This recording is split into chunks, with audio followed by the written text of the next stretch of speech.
ignorujeme a zvolím si právě ten první dokument v postranní navigaci. A můžu si pojmenovat právě tu položku v té postranní navigaci jako obecné informace. Identifikátor ignoruju a zde vlastně přecházím k samotnému tomu dokumentu. A právě mám dvě možnosti. Buď můžu vybrat existující dokument ze seznamu, otevře se mi takhle dialogový okno, ve kterém můžu normálně filtrovat, můžu si tady zkusit najít, jestli najdu nějaké obecné informace, které bych mohla použít, a nebo právě využít možnosti i toho filtrování. Takže když vím, že mám třeba kategorii laboratorní příručka, mohu si dokumenty právě podle té kategorie vytvořit a například si zvolit dokument základní informace o laboratoři. Jo, takže jednak mám název vlastně ty položky v samotném tom menu a jednak tam napojuju nějaký dokument. Vytvořím si takhle domovskou stránku, uložím si příručku a podívám se na to, jak teďka vypadá. Vidím, že právě se stalo to, že se název domovské stránky napsal do toho horního pruhu, vytvořila se mi postranní nabídka s prvním dokumentem, který jsem pojmenovala obecné informace, a napojila jsem vlastně dokument základní informace o laboratoři. Díky tomu, že jsem teďka přihlášená, prohlížím si interní příručku, tak vidím ovládací kontrolky. A to konkrétně tady to tlačítko editovat. Když dám editovat tento dokument, vlastně to tlačítko patří k tomu dokumentu, tak se dostanu v podstatě na obrazovku s editací toho dokumentu. Takže vidím například, že se jedná o ještě nepřevedený dokument, takže teprve se přiimportoval, vlastně přimigroval ze starého SLP. Takže právě kdybych chtěla ten dokument nějakým způsobem upravovat, aktualizovat, tak ho musím nejdříve převést, uložit si v novém formátu, tady musím zvolit nějaký unikátní kód. Až v tu chvíli vlastně můžu ten dokument upravovat. Takže teďka jsem dala vlastně drobnou změnu toho dokumentu a například si můžu rozhodnout, že chci odmázat tady to B02, protože už to vlastně v novém SLP Blue nemá úplně tolik smysl. Takže vlastně z toho B02 právě se můžu podívat na zvýraznit změny. Právě jsem odmazala tady ten vlastně kód z toho popisku. A právě když se podívám na tu příručku a dám obnovit stránku, tak vidím, že se ty změny dokumentu okamžitě promítly vlastně do té příručky. Aniž bych musela na příručku jakkoliv sahat a cokoliv upravovat. A úplně stejně do té domovské stránky můžu vlastně přidávat další odkazy. V tom editačním rozhraní se hodně často setkáme s tady tím stromem v podstatě, takže když kliknu na obecné informace, tak přejdu na to, že edituju vlastně tady tu první položku. Takže například tam můžu napojit nějaký jiný dokument, nebo můžu místo obecných informací tomu říkat například úvod. A mohu pod dokument přidat další odkazy. Jo, například můžu se odkázat na nějaký další dokument, takže tady se můžu odkázat třeba na dokument, co se bude jmenovat kontakty. Zde si najdu nějaký kontakty, jo, tady třeba rychlé kontakty. Mohu třeba předat odkaz, který mě povede úplně někam jinam, například dám si web nemocnice a přidám si tady nějaký třeba tatíkem. A dále, pokud bych se chtěla odkázat na nějakou již existující stránku příručky, tak bych ji mohla vlastně vybrat z té nabídky. Jo, teďka těch stránek nemáme moc, tak nebudu vlastně tohle využívat, ale právě se to hodí v případě, že třeba budete mít sekci právě s kontaktama, přidanou někde v příručce a budete se na tu sekci chtít odkázat od někud z obecných informací, nebo ze žádaných, nebo odkudkoliv jinam, a nebudete chtít tu sekci tvořit znovu. Jo, takže vlastně využijete toho, že se odkážete na již existující stránku příručky, tak, abyste nemuseli tu stránku tvořit znovu. Tak, takže uložím si takhle vlastně tu první položku, obnovím si vlastně stránku a vidím, že se mi to z obecných informací přejmenovalo na úvod, zobrazuje se mi tady dokument a pod tím dokumentem se mi objevily další odkazy. Vidím, že první odkaz mě odkazuje na dokument s kontaktama. A ten další odkaz už podle ikonky poznám, že mě odkazuje někam jinam. Třeba na ten web nemocnice. Samozřejmě i v rámci toho napojeného dokumentu fungují odkazy na další dokumenty. Jo, třeba tady kontakty pro konzultace jsou uvedeny a odkaz na další dokument. Jo, takže vlastně ve chvíli, kdy napojíte nebo změníte právě obsah toho dokumentu a přidáte třeba pro link nebo odkaz na nějaký další dokument, tak to máte i v té příručce samozřejmě zachované. Takže máte několik možností, jak vlastně ty dokumenty do té příručky přidat. Buď je budete přidávat přímo do té struktury, do té hierarchie příručky, takže vlastně každý ten dokument bude mít tady i vlastně takovýhle hezký odkaz. Nebo ten dokument se v příručce objeví díky tomu, že je zmíněný v nějakém jiném dokumentu. A nebo ho přidáte takhle jako odkaz pod ten existující dokument. V tomto případě, když je přidaný takhle jako odkaz, tak vlastně má o něco ošklivější URL adresu, ale to vlastně ani tolik nevadí. Tak, samozřejmě pokaždý, když jsem přihlášena, koukám se na ten dokument, tak samozřejmě můžu si zase prokliknout na jeho editaci, a provést nějaké drobné změny nebo zahájit vydání nové verze a pak se mi to vlastně v té příručce projeví. Jo, takže vlastně tady v té položce edituju ten samotný dokument, ale když se prokliknu na tady to Vítejte v laboratorní příručce, tak edituju tu domovskou stránku a vidím, že obsahuje jednu podstránku a to je ten úvod v tom levém panelu. Kdybych chtěla přidat další podstránku pod ten úvod, tak stačí dát přidat podstránku a ten systém se mě zeptá, jakou stránku chci přidat. Budu si chtít odkázat na další sekci s tím levým navigačním panelem, to je právě ta první možnost, ta navigační stránka. A nebo si budu chtít zobrazit pouze ten samotný dokument. Jo, to je ta druhá možnost. Třetí možnost je právě, můžu se odkázat znovu na nějakou existující stránku v příručce, anebo se právě prokliknout úplně někam jinam. Takže tady pro názornost třeba si dáme navigační stránku, což bude další stránka s levým postranným panelem. A vidím, že jako první se tady vyžaduje právě ten název v tom levém menu. Řekneme si, že to bude třeba sekce odběry, identifikátor můžu ignorovat a teďka se po mně vyžaduje právě ten první dokument, co si i hned v levé nabídce aktivuje. Takže můžu zase dát nějaké informace. A zde si třeba nebudu žádný dokument vybírat, protože vím, že informace k odběrům ještě neexistují a budu chtít ho přímo z vlastně editace ty příručky vytvořit. A proto mi stačí napsat vlastně označení toho dokumentu do tohohle políčka. Takže já se tady napíšu informace odběrům a ten systém mi přímo napoví, co se stane. Stane se to, že dokument s názvem Informace k odběrům se vytvoří do kategorie laboratorní příručka. A to je právě ta kategorie, kterou jsme nastavili v nastaveních, právě proto, aby se do ní vlastně tvořily ty nové dokumenty.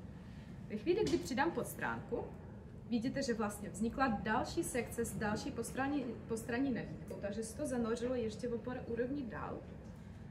Uložím si takto příručku. Podívám se, jednak mám teda navigační stránku, co se jmenuje odběry, je někde umístěna v té příručce a obsahuje jednu podstránku informace. A ta informace již odkazuje na dokument, který předtím v systému neexistoval, protože se vytvořil právě tím, jak jsme ho přidali během tvorby té příručky. Mohu zobrazit detail toho dokumentu buď takto z toho editačního prostředí, že na to kliknu a vlastně vidím, že ten dokument je právě v přípravě. Teďka jsem ho vytvořila vlastně já, vytvořil se v tomhle termínu, v tomhle čase a mohu právě ten dokument nějakým způsobem rozepsat. Jo, tady obecné informace k odběrům. Zrychleně si ten dokument schválím a rovnou splatním. A teďka, když se podívám na příručku, otevřu si takhle náhled, tak vidím, že pod úvodem mi jednak vznikla další sekce odběry s tou šipečkou, protože to vede na další navigační stránku. A ta navigační stránka již má ten nový dokument s informacemi k odběru.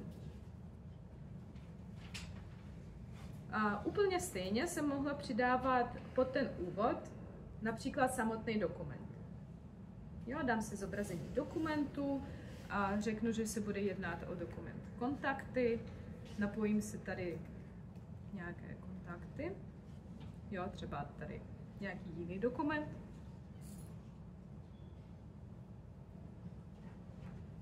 Tady se vrátím na hlavní stránku a vidím, že pod odběrama mi vznikly kontakty. Jo, můžu se rozhodnout, že ty kontakty například chci mít nad těma odběrama.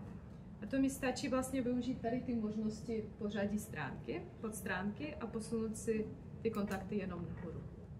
Takže v podstatě ta správa struktury ty příručky by měla být dost jednoduchá na to, aby to zvládnul kdokoliv z vás a nepotřebujete vlastně ani chodit za IT oddělením, ani se obrácet na nějaký třetí firmy, které vám vytvoří webovky na míru.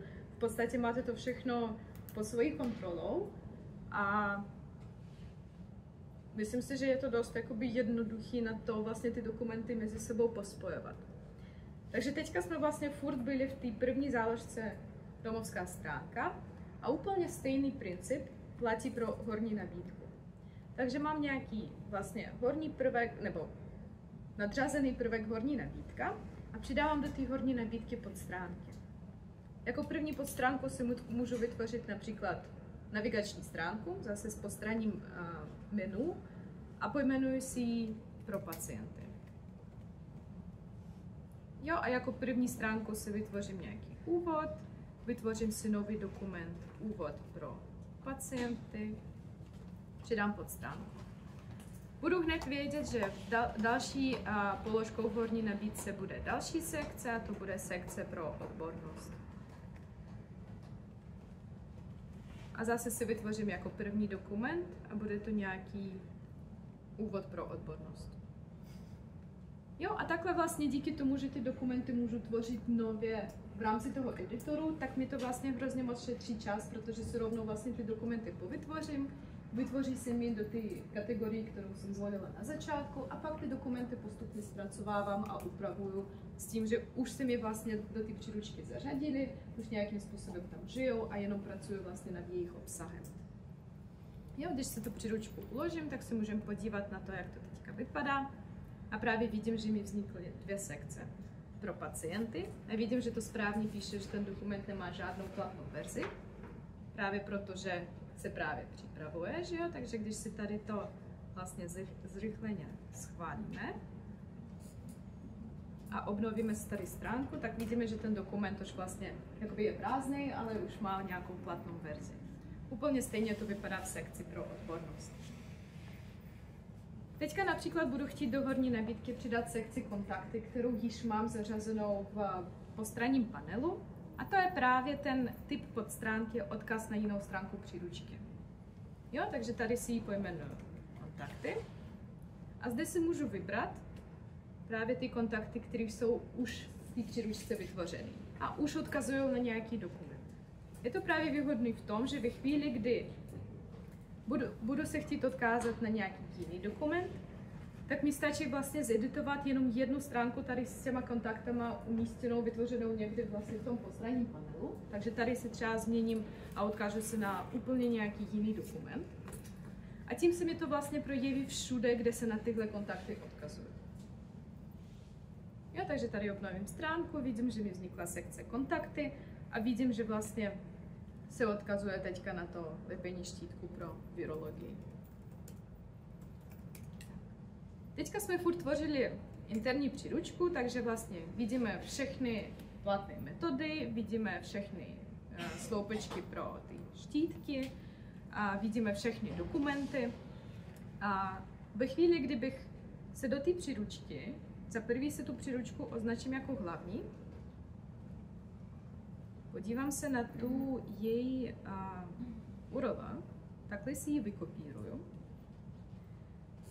Dám si nový okno, kde nejsem přihlášena a podívám se do té příručky, vlastně, abych zjistila, co se stane. Takže vlastně já do té příručky ani jako veřejnost nemůžu se dostat, protože to i hned po mně chce to přihlášení, což je v pořádku.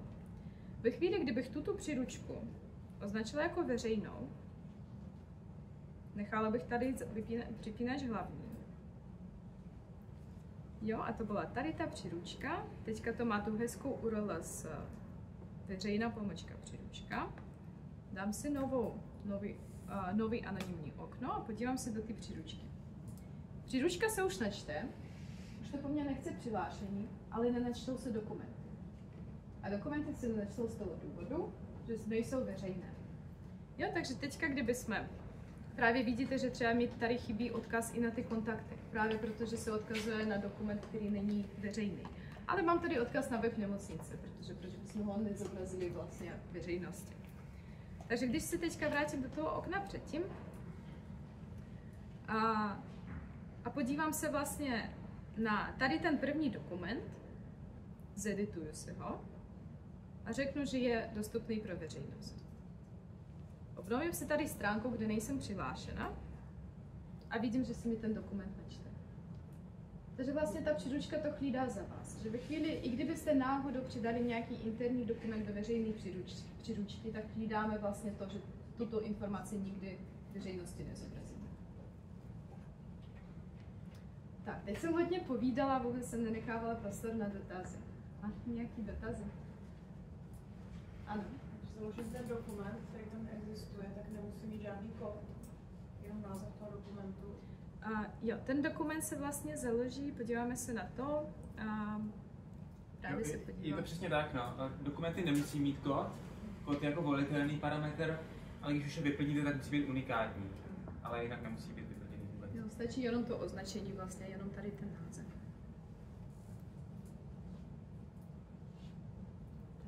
Ještě nějaký dotaz? Ano.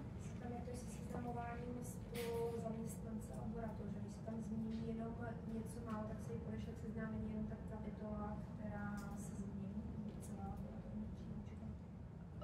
No, v podstatě tohle se týká práce s dokumentama. Ta příručka jde úplně mimo. Ta příručka jenom ty dokumenty propojuje mezi sebou a zobrazuje poslední platné verze. Takže když se bude... Z toho návrhu laboratorní příručky, tak vyzvete laboranty k seznámení s dokumentem. Ale to vy tak děláte, vy to upravujete v tom primárním dokumentu. To je právě to kouzlo, že vy vlastně upravujete dokument, se kterým si mají uživatelé seznámit. A pokud ten dokument tvoří laboratorní příručku, tak se tím automaticky seznámí i s tou laboratorní příručkou, protože ten tam je. A není potom to, co se dělá dneska, že najednou si řekne OK, mám 100 stránkovou laboratorní příručku a teď tam mám prostě 300 změn a posílám to k seznámení. A když je třeba ještě víc odborností naráz, tak jako mikrobiologie by se správně měla seznámit se změnama v hematologii, což jako nedává moc smysl. Tak prostě tady úplně odpadá a vlastně uživatelé jsou průběžně seznamováni s těma změnama v laboratorní příručce, tak jak jsou ty změny propagovány skrz ty jednotlivé dokumenty. Vnímejte tu laboratorní příručku jako vaši prezentaci v podstatě buď pro své laboranty nebo pro veřejnost. Je to v podstatě, jde to trošku mimo těch dokumentů. Je to taková prezentace těch dokumentů, které v laboratoři jsou, ale práce se samotnýma dokumentama, seznamování, práce nad obsahem, tak probíhá vlastně skrz ty dokumenty v tom systému.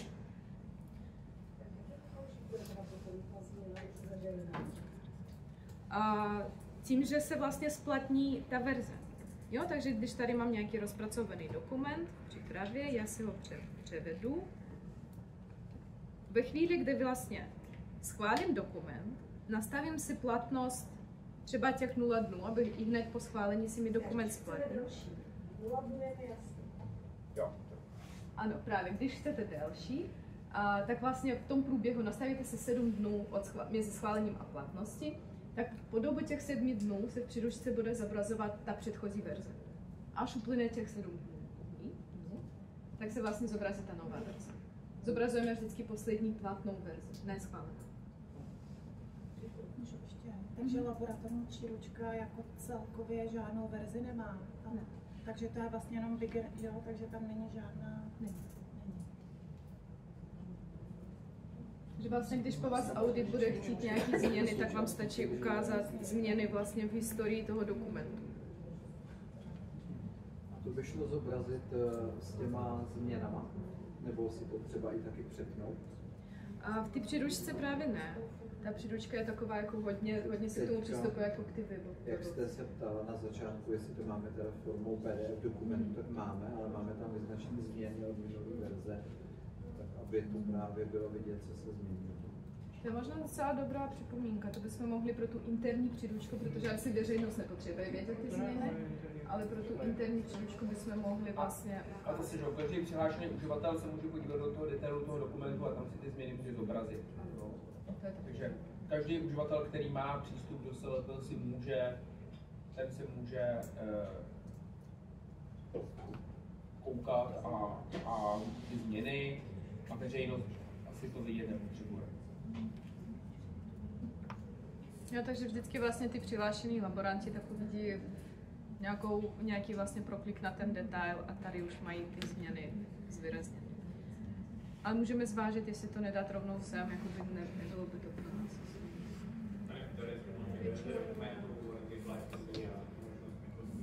No jenom pro ty interní, že pro laboranty. No. Jo, nebojte se teďka... Jako editovat tam třeba nebudou, když nebudou autoři, budou jenom čtenáři. No, tak by se mohli to právě. Já si myslím, že dneska to tam je, že když je čtenář, tak je to tlačítko editovat a on tam jde do toho detailu, ale tam už nemá to jakoby nemá. No. Spíš možná by to se mohlo jmenovat třeba detail dokumentu, něco jiného. Uvidíme, jo, těch příruček ještě není moc, taky budeme sbírat vaši zpětnou vazbu. A uměli byste třeba, jako, protože často mají nemocnice nějaký jako webový design, jenom to třeba jako nějaký ten frame někam prostě vmezeřit do nějakého kabátu celonemocničního. To my to právě říkáme, říkáme tomu individualizovaná laboratorní příručka a to je vlastně No, v podstatě ta míra přizpůsobení, tak je možnost právě zvolit ty barvy, že jo? Případně nahrát obrázek. Takže když zjistíte vlastně barvičku své nemocnice, tak už teďka to vypadá dost jinak než předtím, že jo? Ale tohle je základ, ale přesně navíc se tam dá úplně to zapalit do všeho, aby to bylo přesně tak, jak